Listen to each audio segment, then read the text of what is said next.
बंटी कबूतर और टुनटुनी सब्जियों की खेती किया करते थे। उनके घर के बाहर उनका छोटा सा खेत था। इस बार तो आपने बहुत सारी अलग अलग सब्जियां लगाई हैं। हाँ टुनटुनी, इस बार मैंने पहली बार कद्दू की सब्जी लगाई है। जब सारी सब्जियां आ जाएंगी तो हमें अच्छा खासा मुनाफा होगा। हाँ, लेकिन पहले हमें इन पौधों का अच्छे से ख्याल रखना होगा। हाँ, वो तो रखेंगे ही। मैं और आप कोशिश करते रहेंगे। टुनटुनी और बंटी कबूतर मिलकर अपनी सब्जियों के खेतों का बहुत अच्छे से ख्याल रखते थे। उनके खेत ही उन दोनों की कमाई का जरिया थे। धीरे धीरे उनके पौधों में सब्जियां लग गई। ये देखकर वो दोनों बेहद खुश थे। लेकिन एक दिन टुनटुनी ने देखा कि घर का सारा राशन खत्म होने की कगार पर है। अजी सुनते हो, सारा राशन खत्म होने वाला है। आज आखिरी बार खाना बनाऊंगी। अच्छा, कोई बात नहीं, कल कुछ सब्जियां तोड़कर बाजार में बेच दूंगा, ठीक है? उस रात टुनटुनी और बंटी कबूतर सो गए। तभी तेज बारिश शुरू हो गई। बारिश के साथ तेज आंधी भी शुरू हो जाती है। मौसम अपना कहर बरसा रहा था। तभी एक बिजली की आवाज सुनकर टुनटुनी की नींद खुल गई। उसने बरसात की आवाज सुनी और अपने पति को उठाने लगी। अजी उठिए, उठिए, बाहर आंधी तूफान आया है। क्या? हाँ, आवाज सुनिए। जब बंटी कबूतर डाल पर आकर देखता है, तब तक तेज आंधी से सारे पेड़ पौधे उखड़ चुके थे। टुनटुनी, सारे पौधे उखड़ चुके हैं। हे राम! आप पहले अंदर आइए। बंटी कबूतर घर के अंदर आया और उसने दरवाजा बंद कर दिया।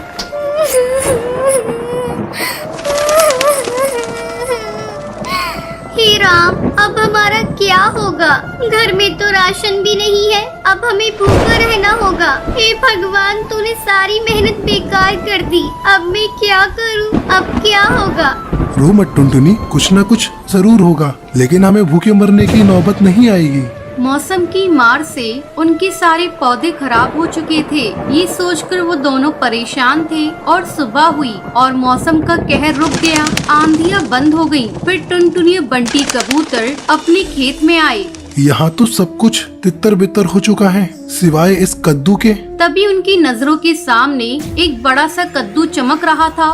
मैं सोच रही हूँ, इसे बेचकर ज्यादा पैसे तो नहीं मिलेंगे। क्यों ना हम इसे घर में ही रखें। कम से कम इसकी सब्जी बनाकर कुछ रोज हम दोनों का पेट तो भर सकता है। हाँ, तुम सही कह रही हो टुनटुनी, चलो इसे अंदर ले चलते हैं। बंटी कबूतर ने उस बड़े से कद्दू को उठा लिया और दोनों घर के अंदर चले गए। बंटी कबूतर ने कद्दू को रसोई में रख दिया। मुझे चाकू देना टुनटुनी। टुनटुनी ने बंटी कबूतर को चाकू दिया और जैसे ही बंटी कबूतर ने उस बड़े से कद्दू को चीरा तो उसमें से चिड़िया के बच्चे की रोने की आवाज आने लगी। ये क्या? आप आराम से चीरिए। बंटी कबूतर ने आराम से कद्दू को चीरा तो उसके अंदर उन्हें एक छोटी सी चिड़िया की बच्ची दिखी। हैं? ऊपर वाले कद्दू में ये बच्चे कैसे आ गई? ये कुदरत का करिश्मा है। हाँ, लगता है इसे भूख लगी है। इसके लिए थोड़ा दूध ले आऊं, पर घर में तो दूध भी नहीं है। एक काम करती हूँ, पड़ोस की हरी काकी से ले आती हूँ। जब तक आप इसे संभालिए।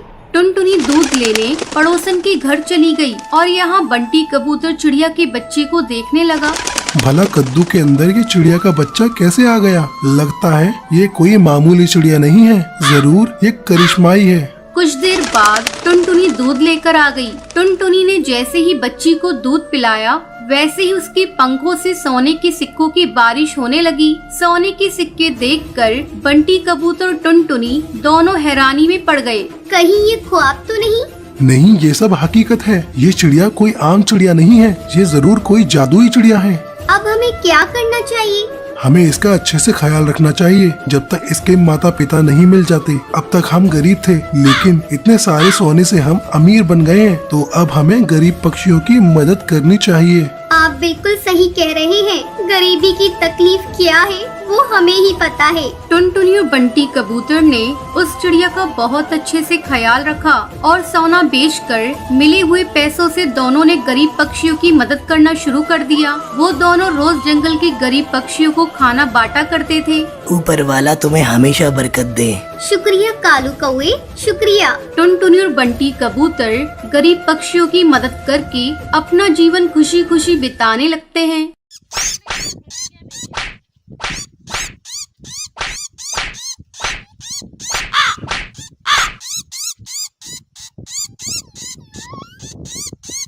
एक समय की बात है, सुंदरवन जंगल में टुनटुनी चिड़िया अपनी सौतेली बहन पिंकी चिड़िया और अपनी सौतेली माँ रानी चिड़िया के साथ रहा करती थी। टुनटुनी की माँ टूनी चिड़िया की मौत कुछ महीनों पहले एक सांप के काटने के कारण हो गई थी।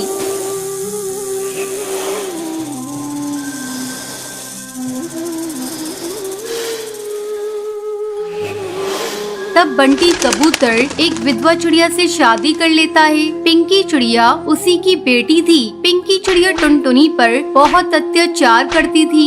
एक दिन टुनटुनी खाना पका रही थी, तभी पिंकी वहाँ आती है और टुनटुनी से कहती है, मैंने तुझसे चाय मांगी थी, तूने अभी तक मुझे चाय नहीं दी। दीदी ये देखो, मैं चाय ही बना रही हूँ, जैसे ही चाय उबल जाएगी मैं आपको लाकर देती हूँ। थोड़ी देर बाद टुनटुनी चाय लाकर पिंकी को देती है। चाय पीते ही पिंकी टुनटुनी पर चिल्लाने लगती है, ये तूने चाय कैसी बनाई है? इसमें तो चीनी बिल्कुल नहीं है, ले इसे तू ही पी ले। इतना कहकर वो उस चाय के प्याले को फेंक देती है। पिंकी चिड़िया का गुस्सा देखकर टुनटुनी रोने लगती है।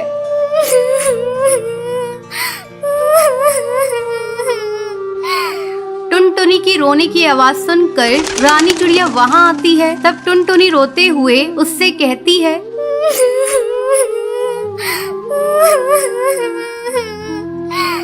माँ ये देखो, दीदी ने सारी चाय फेंक दी। आहा, टुनटुनी तू मेरी बेटी की शिकायत मुझसे मत किया कर। चल अब चलकर सफाई कर। टुनटुनी को पूरा घोंसला साफ करना पड़ता है। दिन भर काम करने के बाद टुनटुनी रात को अपने घोंसले में जाती है और अपनी माँ की तस्वीर के सामने फूट फूट कर रोने लगती है।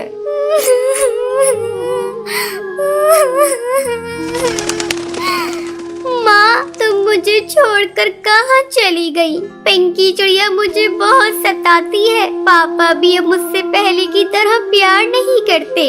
वो रोते रोते सो जाती है। अगले दिन पिंकी चिड़िया स्कूल जाने के लिए तैयार हो रही थी। अरे महारानी, मेरा स्कूल ड्रेस कहाँ है? तूने प्रेस तो कर दिया है ना? पिंकी की चिल्लाने की आवाज सुनकर टुनटुनी वहाँ आती है और कहती है, नहीं दीदी, कल मेरा हाथ रोटी बनाते समय जल गया था, इसलिए मैं प्रेस नहीं कर पाई। तू खा खा कर मोटी हो गई है, तुझे चर्बी चढ़ गई है, अब तुझसे कोई काम नहीं होता। माँ इसे अभी इसी वक्त घर से बाहर निकालो, अब ये हमारे किसी काम की नहीं। तब रानी चिड़िया पिंकी से कहती है, बेटा अगर हम लोगों ने इसे घर से बाहर निकाल दिया तो इसका बाप हम लोगों को भी घर से निकाल देगा। इसका दूसरा इलाज है मेरे पास। इसी तरह कुछ दिन गुजर जाते हैं। अब रानी चिड़िया टुनटुनी को खाने के लिए बहुत थोड़ा सा खाना देती थी। धीरे धीरे टुनटुनी कमजोर होती जा रही थी। एक दिन रानी चिड़िया टुनटुनी से कहती है, टुनटुनी जा कुएं से पानी भर ला, पीने का पानी खत्म हो गया है।